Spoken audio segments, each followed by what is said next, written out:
My, my idea for these talks on Friday evening before a weekend sitting is kind of vague. I just have a feeling that it's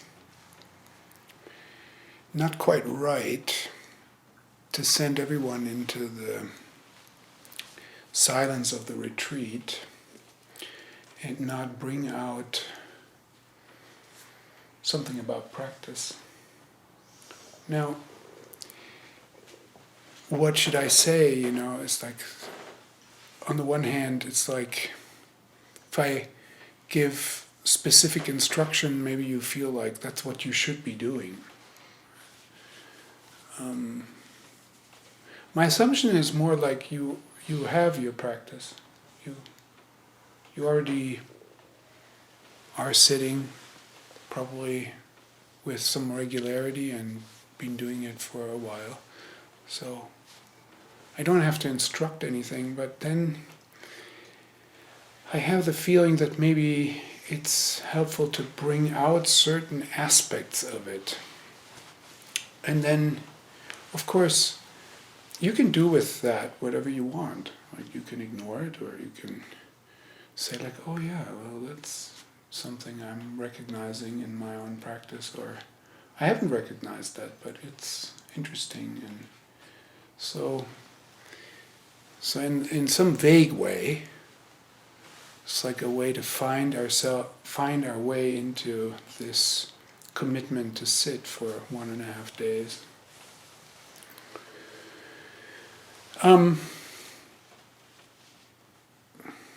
I have this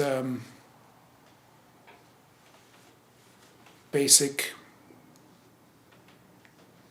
maybe even fundamental observation that we can't think our way to the fruits of practice.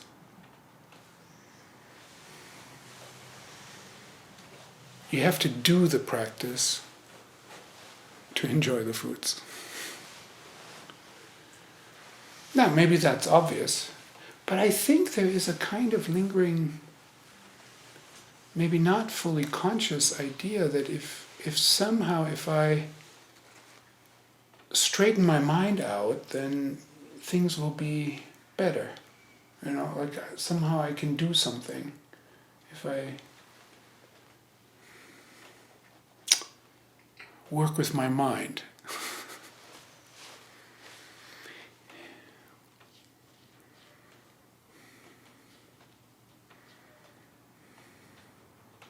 In other words, you can't produce the fruits of practice through conceptual thinking.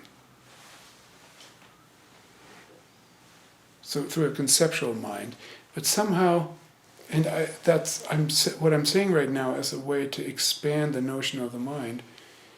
You somehow grow the fruits of practice through a bodily mind. And this, to say a bodily mind, implies that there's a kind of process going on in practice that integrates body and mind. Or maybe a process of discovery that body and mind are undivided. Like, they don't even need to be integrated. They're already undivided.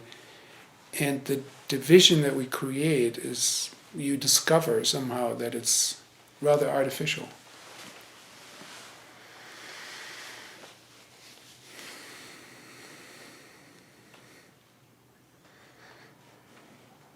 Right, there's another observation. It's been attributed to a number of people. This idea that that enlightenment or awakening is an accident, but that meditation makes you accident prone. What does that mean? It means that you can't really make awakening happen.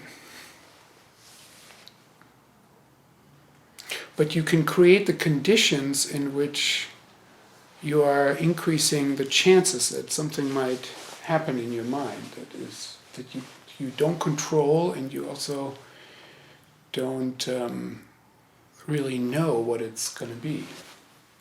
So it's actually setting the conditions for a kind of openness that is outside of the usual way we exist.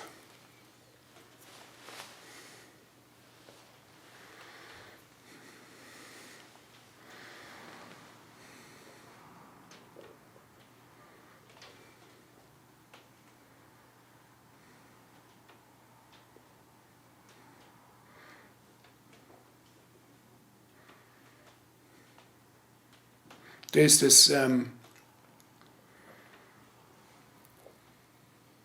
sense, and for me, it's become a kind of embodied truth in a way, that the most important thing in practice is to do it and to continue it. Suzuki Roshi even has this, and I think he quotes Dogen with regard to this, but he has this feeling, it's very kind, it's a very warm feeling. It's like, whether you achieve enlightenment or not, it's completely secondary. Many people would very, very much disagree with that, but it's like, it's a radical way of emphasizing the path and not the goal. It actually fulfills the idea that it's an accident, and what you do is you create the conditions. So like, you just practice with sincerity. Now even if you don't have an enlightenment experience that transforms you completely, like we have ideas like that, right? It's your practice still has a transformative power.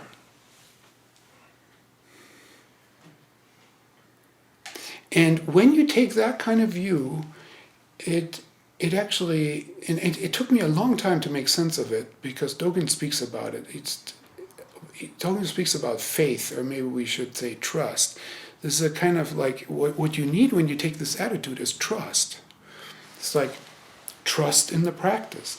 But, how can you trust it? It's like, if it's not producing results, or if it's boring.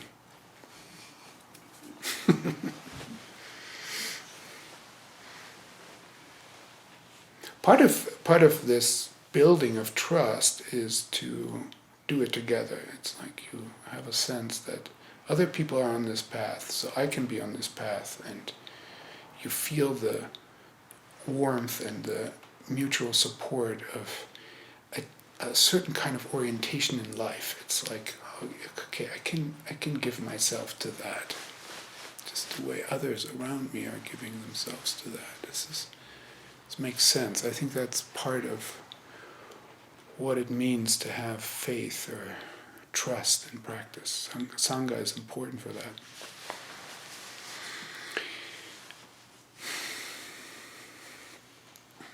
It's easier sometimes to see the change in others than to see it in yourself.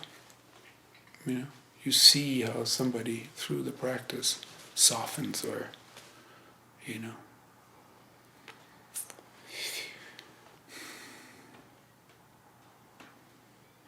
Somebody talked to me the other day and said, "Well, I'm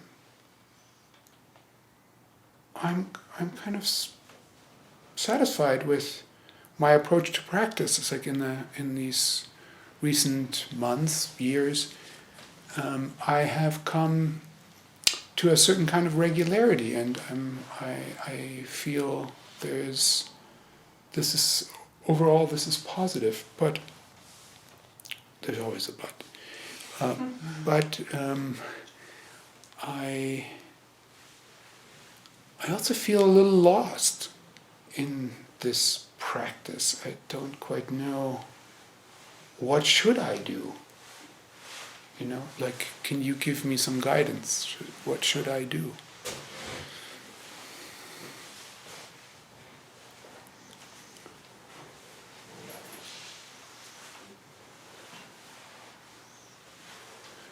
uh,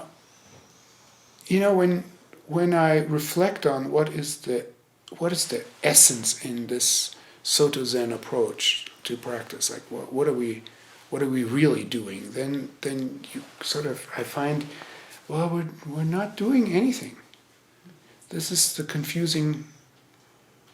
what's so confusing. So we describe this practice as just sitting, right? And then in my own way of trying to make sense of what just sitting is, I now sometimes say, well, this is to use the sitting posture to allow your experiencing to be exactly what it is at this time. So you use the sitting posture, which is a certain kind of stability, to let experience be what it is. But this allowing that you are doing is not much of a doing. It's actually a non-doing, right? It's allowing. When you allow traffic to go by, you're just sitting there and you're not driving. Or you're in traffic and you allow the pedestrians to cross the street. You wouldn't say like, oh, I'm doing that. Well, it's like you stop doing something, you stop driving, and allow the pedestrians to cross. If you take your experience to be the pedestrian, so you stop doing something, it's like you could say, you stop interfering, you stop manipulating, you stop wanting things to be other than they are. You're allowing what is there to be what it is. So it's in many ways it's a stopping, not a doing.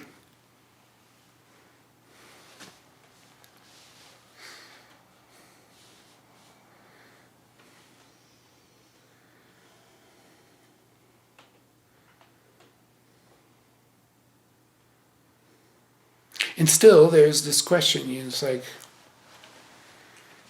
what should I do on the cushion? What should be this approach? I want to make another observation, which is this is quite a pattern in many people. When you first start practicing, there's like lots of changes. It's different for each person, but there's a certain kind of excitement about practice. And certain things reveal themselves, and you, through the sitting practice, you get to know yourself, and you discover certain tendencies, and you relax out of something and into something, and this is observable, and and there's quite a lot can happen. You may have different dreams, and your mind is bringing things to the surface that were repressed, and there's a psychological component to it too. And then it plateaus. And then practice is boring. And then there's many people who stop. It's like there's not much happening. I mean, what am I doing? I'm wasting my time. I've got better things to do than just sit here and have nothing happen. Now, the general advice in such a situation would be, well, this is great. You now have the opportunity to notice yourself with more subtlety. Because all the coarse stuff has happened. It's done. You're through with that. It's not happening anymore. So in a way you could say, like, okay, so now you would need to notice yourself with more subtlety. But that's easy to say. That's not so easy. How do you notice yourself with more subtlety?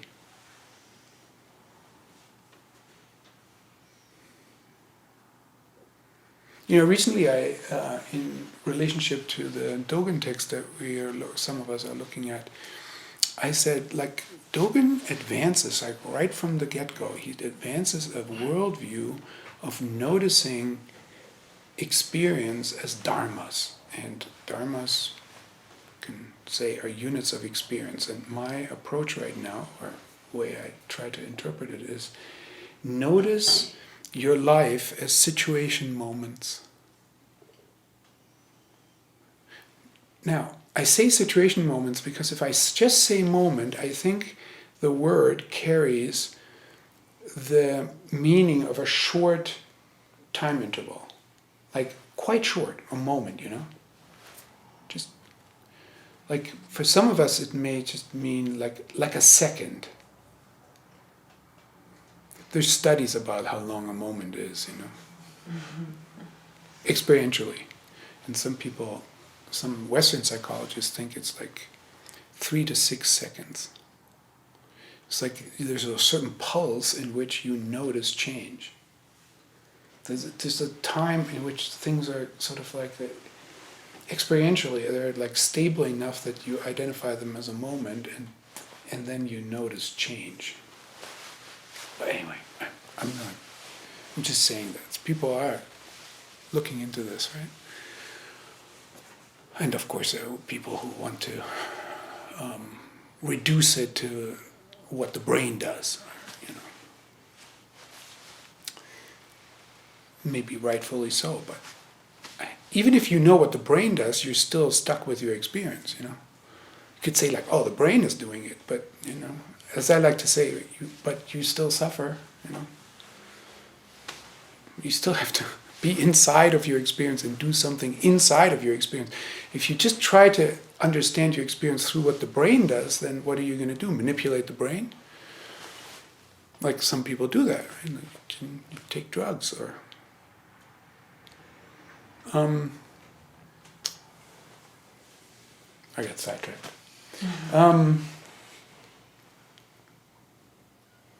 But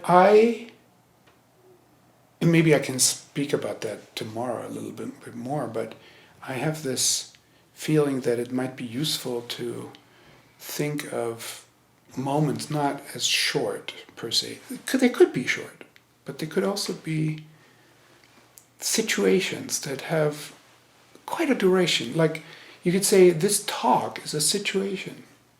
And if you make the moment, the situation moment, long enough, you could actually notice your experience in it.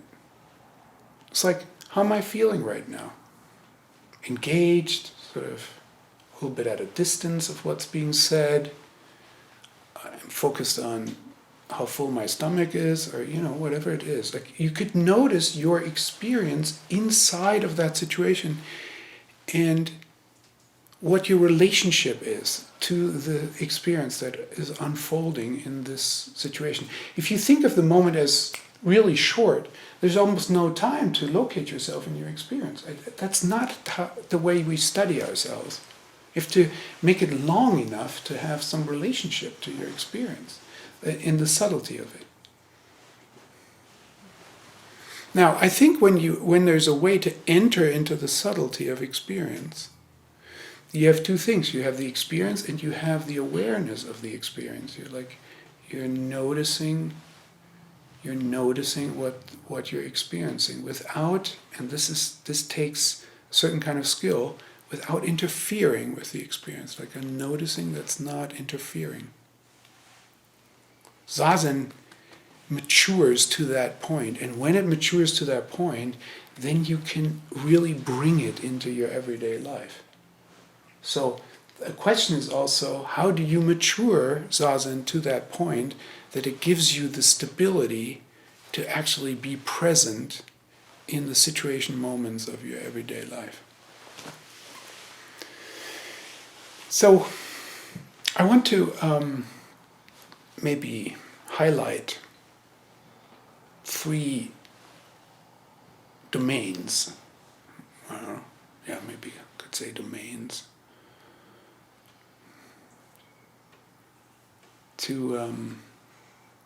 In relationship to this question, what do we do? And the first one is posture.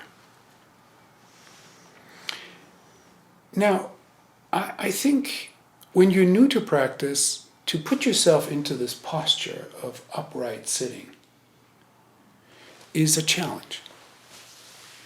And there's like a phase almost where you have to sort of learn and be willing to learn to physically sit in this posture.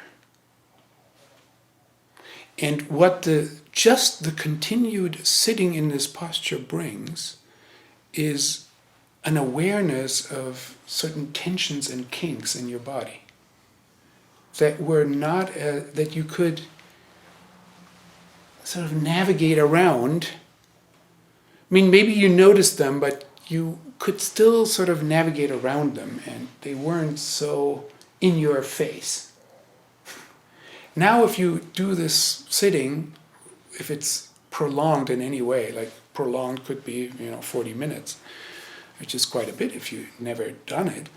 But then let's say you do a weekend sitting or you do a sesshin, then it's really prolonged, and then it's like it's in your face. Something's not right with my back. My hips are not flexible. I get pain in my knees. My neck seizes, it's like there's a certain way. And so now it's almost like the posture forces you to give attention to something that you didn't have to give attention to before. And it's interesting to me that happens. It's almost like you're kind of like driven into the body. And some people say like, no thank you.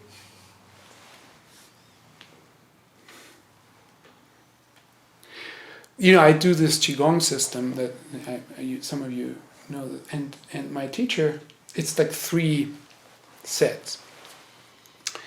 And so at some point my teacher said, so I progressed through the 3 sets. And at some point he said, there's not that many people who complete the 3 sets. So he was kind of happy about that, that I completed the 3 sets. And I said, really? Why? He said, well, the second set starts to operate on a kind of energetic level, and my suspicion is that people don't really want to go there. Like it messes too much with a kind of subtle layer of your existence. It's like, and then they find other reasons to drop out, like they have no time, or it's like don't find time to practice and so forth. But it's like there's something, it's like, do you really want to go there? So that's also something to observe. What kind of resistances do you encounter through the posture that, if you want to be honest with yourself, that you're like, do you want to really enter that? Or is there a part of you that just doesn't really want to deal with that? I'm talking about like how do you observe yourself more subtly? So it's actually quite coarse, these tensions and kinks in your body and emotions that are unlived and so like, okay, so, but let's say you work through that, then I think the way you notice that you've worked through it, that you can sit rather comfortably for longer periods of time. So it's okay. Now, also in that process, you just condition yourself to not freak out when there's pain. Like, pain always remains unpleasant. Nobody switches and says like, oh, this is great. I don't know about nobody, but 99.9% people will just continue to experience pain as unpleasant. But your relationship to it can really change. It's like, it's not killing me, and it's just kind of like, it's unpleasant, but nothing to worry about. Now some people confuse this with like, oh, it's this stoic thing where you like ignore your pain and you disregard information that's coming from your body. I wouldn't say, this is not my experience. I don't have to disregard it. I'm just choosing not to freak out about it. It's not like I completely ignore it. It's more like I don't have to immediately do something about it. it's okay to be with that. This is a big, I think this is a big, actually quite a big transformation. In the process of allowing experience to be exactly what it is at this time, it is necessary to start to have the freedom to allow unpleasant experiences to surface. Otherwise, you can't be honest with yourself. If the conditioning is such that whatever is unpleasant needs to be held at bay, you're not really progressing on the path of just sitting or allowing your experience to be exactly what it is. So, can you recognize a fruit of your practice? Yeah, you can. When you say like, yeah, I'm calling it sort of casually, I'm not freaking out anymore. Mm-hmm.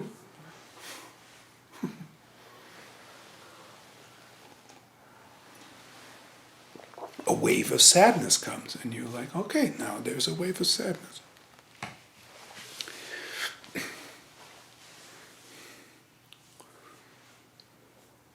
There's a sharp pain in my abdomen, it feels quite physical. It's not emotional. And it's like, well, you don't have to freak out. It's just a pain.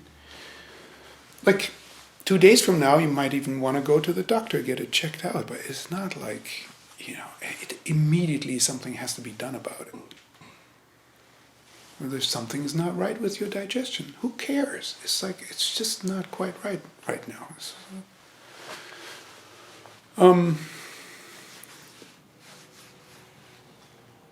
Okay, but then there's a subtlety to the posture. And let me call this like an energetic dimension. And energy sounds always a little woo-woo, but I talk about energy basically as a flow of sensation. But it could be quite subtle. Subtle flow of bodily sensation.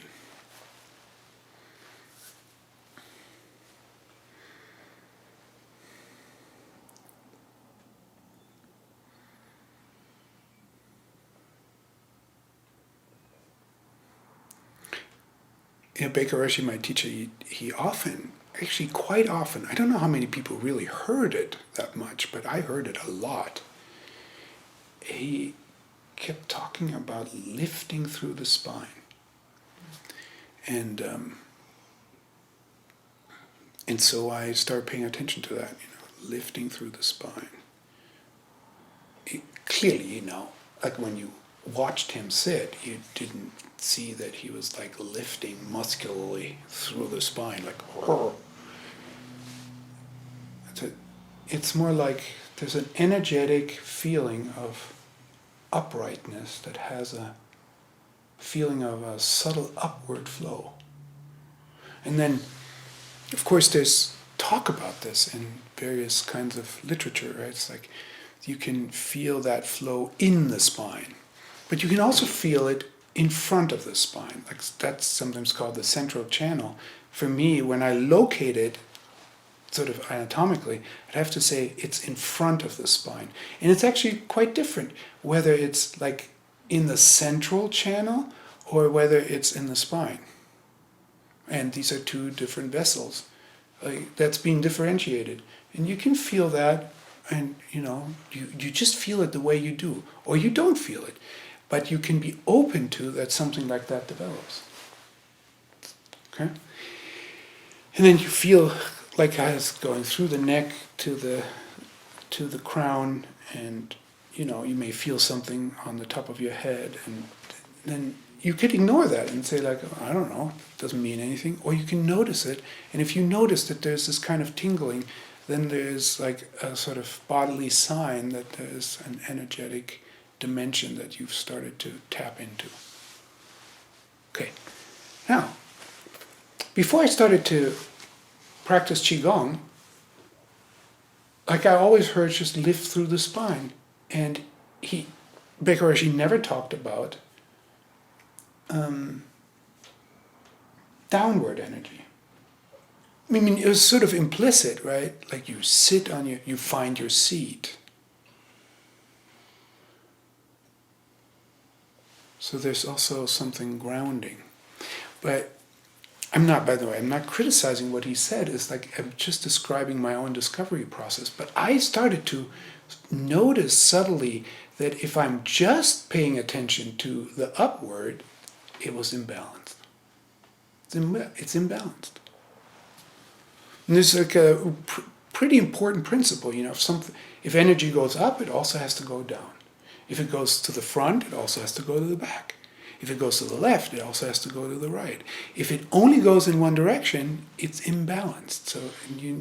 So the reason I'm bringing this up is because to notice that an energetic balance, it's like, if it goes up, which is a kind of enlivening energy, right? It also has to go down so that you're also feeling grounded. And it can happen, and this is a big discovery in my book, it's like it can happen at the same time. It's like it's not at one time it goes up and another time it goes down. It goes up and down at the same time. That's balance. You're grounded and uplifted at the same time. This is real vitality. And you feel it in the posture, or you don't. If you don't feel it, it's like, hopefully you're beyond that at some point. You don't criticize yourself or say, like, I'm a bad practitioner. It's like, you just notice when it's there and you notice when it's not there. And you study with subtlety the conditions. Let's say your mind is occupied. You're worried about something. Or you're like, you notice that your energetic balance is not there in the same way than it's there when your mind is settled and not worried or not, thinking about a conflict or whatever. So it just becomes a kind of, you study yourself in that way. And here's the thing that I want to convey. That has to be, this kind of study, noticing, has to be interesting enough to you to break through the plateau feeling. If it's not interesting, then, it's like, and then it's just not interesting, and you can still sit and enjoy what it does, but you may also feel a certain kind of stuckness. I'm just trying to describe what that might be, what it takes to like enter into more subtlety. Okay, so a second domain is breath, and you've all heard, that there's instruction to count the breath, and there's instruction to follow the breath. And I hear quite often, that people say it's like, oh God, the counting, like I count, but it's sort of mechanical, and I don't want to do that anymore. And why are we doing it in the first place? And like, some discontent with that.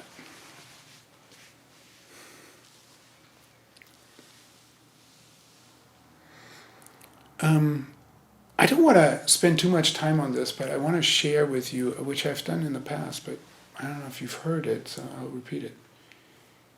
One of the things that has influenced me the most from Suzuki Roshi's teachings, and it's not in Zen Mind, Beginner's Mind, it's in his archive of Dharma talks, and I quoted it in my book. He says something, it makes no sense, such strong words, it doesn't make any sense to just follow your breathing. Like many practitioners do that, right? So here comes this guy who instructed them to follow their breathing. You say, this doesn't make any sense. And so it continues. You need to discover a warm feeling in yourself. And when you have this refreshed, warm feeling, this is a good example of Buddha's great mercy. When you have that warm feeling in yourself, that's a good example of Buddha's great mercy. So I'll tell you how I hear this. It's like, it's not that you shouldn't follow your breathing or that that's not a practice for us. It doesn't, it doesn't make any sense, so stop doing that. It's like, no, but you do need to treat it as a gateway to something bigger, which is what he calls a refreshed, warm feeling in yourself. That the breath, attention, and the intimacy with the breath and how it penetrates not just the lungs, but the whole body, right? The mind pervading the whole body, that's another expression.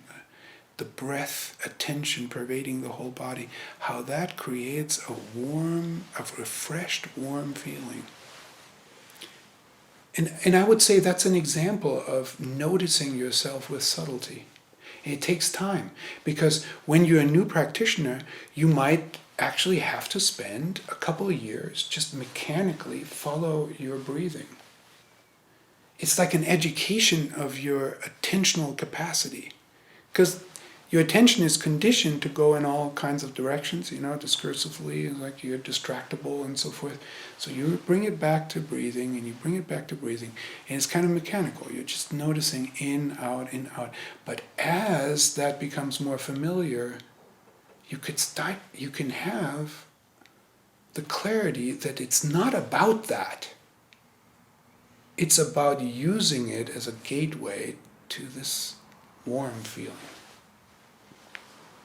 Well, if you've discovered the warm feeling, I would recommend go there immediately. Mm-hmm. Just go there. If you know it, go there. Just call it up. And settle in it, bathe in it. It is Buddha's great mercy. It's interesting, Buddha sounds like something out there, but it's not out there. It's this warm feeling.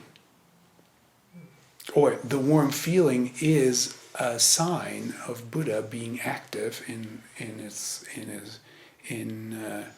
his mercy side.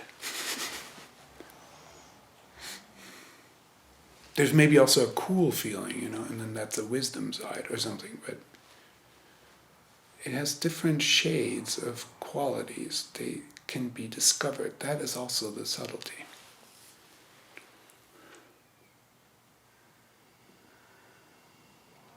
Then, lastly and briefly, I want to say, let's say you are familiar with this warm feeling. It's not just in you. It's also in the domain of phenomena. Phenomena here means just what appears through the senses. Phenomenai, the Greek word, means appearance, or to appear. So the way things appear is through the senses. So what you see, what you hear, what you touch, what you smell, is phenomena. And what appears can appear with a warm feeling. It's like our relationship to the world, like what appears, taken all together, is the world. But because this appearance isn't just out there, because your mind is involved in, you notice how your mind is involved in the appearance, you also have a warm feeling about the world appearing. Dogen Uji speaks about this golden radiance. That's like that.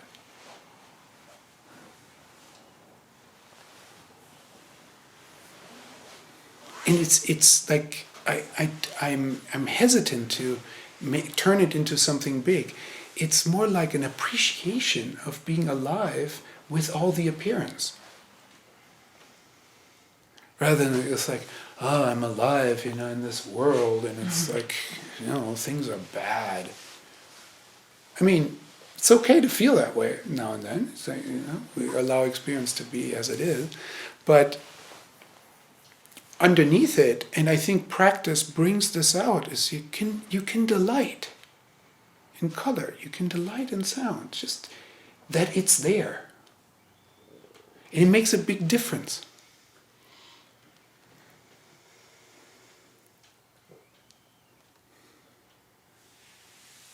I think it's like, for me, in the history of my life, it is the antidote to depression. If you feel the delight of the world, like, how can you be depressed? It's kind of impossible. I mean, you could be depressed about a certain occurrence of something temporarily, but to be depressed as a sort of continuous state is like quite impossible when you feel the delight of appearance. I'm not criticizing people who are depressed, and there may be even organic reasons for it. But it's like, what I'm saying is, like, if someone's depressed, I think it is probably fair to say that they're not delighting in the appearance of the world. So if you can find a mind that delights in the appearance of the world, it's like, I don't know, you're free of depression.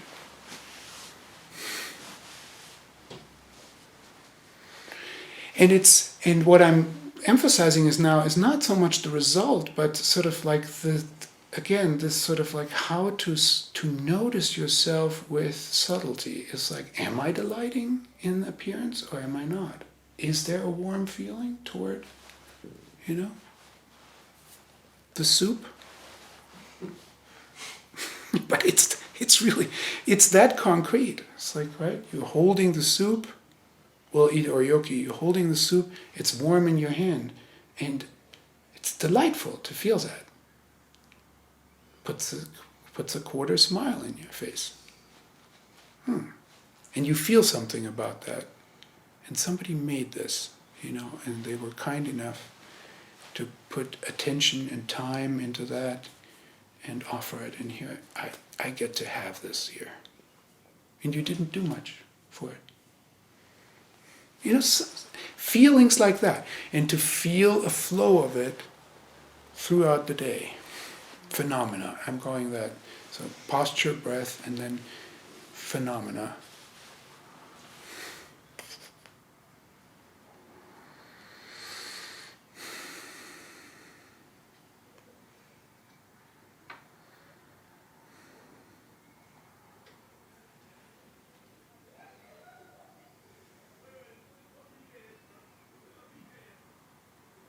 So I think I've just attempted to weave together a few things, and implicitly to build a bridge or a connection between what we're doing on the cushion, allowing experience, but notice it with increased subtlety, and how that extends into the domain of phenomena, which is the world. Now, sometimes I actually find it quite off-putting. All these Buddhist people who they speak, and it's like, how we're all connected, and this, I feel so much connection, and it's wonderful. It's like, like I heard a million times, like what is it? What is it really? What are we really talking about? And what I find, what really happens is like I'll just stick with this one example. It's like, if I delight in the appearance of the soup, right, this is an instance of feeling less separate. A sense of separateness does not occur in the experience of that delight. I'm not thinking about myself. I'm not constructing any kind of separateness, but I'm also not having an overwhelming feeling of connection.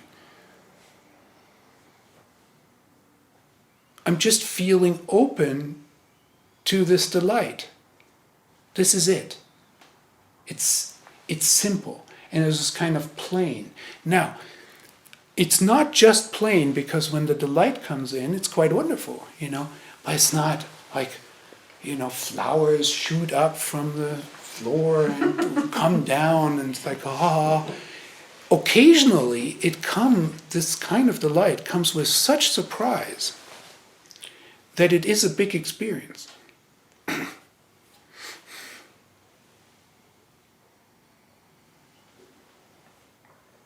I had such an experience with you, Molly. It's a long time ago. In the Zendo, Molly comes and serves tea, and it was just like this sense of like the way the tea was served, and I get to have this, and it's like, and it's just something fell away. It was a fairly big experience, but then just because it's so, maybe it's like the way I interpret it, but I don't understand. I don't understand what it is really, but in hindsight I would say, because it was new. There was a newness to it that made it big. Well, then when it occurs again, it becomes normalized, but that's good. You're starting to normalize that you have less separateness in your life. You don't want to be hung up on like, oh, I feel so much less separate. It's like it's such a groovy thing. If you meet such a person who's hung up on their lack of separateness, it's like, yeah, okay.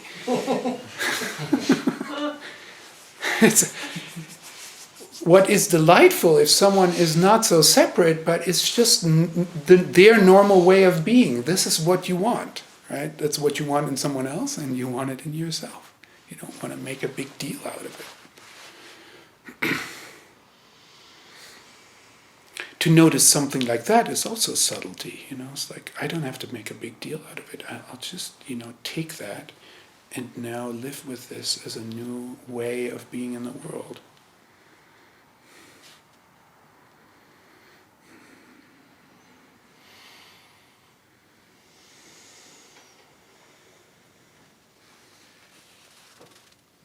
Okay, so I think, if you like, or whatever you're doing in your practice, you can start to notice aspects of this, both in the sitting and also in the other ways we practice. And of course, in all situations that aren't even defined as practice, this is something that happens. It's like there is a very common question in many practitioners, like, how do I bring practice into my daily life?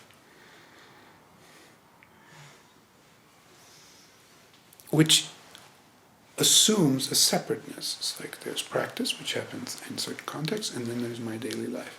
But my point right now is like, if you start to notice yourself with this, with what I call with subtlety, the situations merge. There's like the separateness of practice in everyday life, kind of like nice. Yes, it's still there and stuff, but it's starting to. Each situation moment becomes interesting in itself, just for what it is. Like, and how am I relating? How am I holding myself in this situation?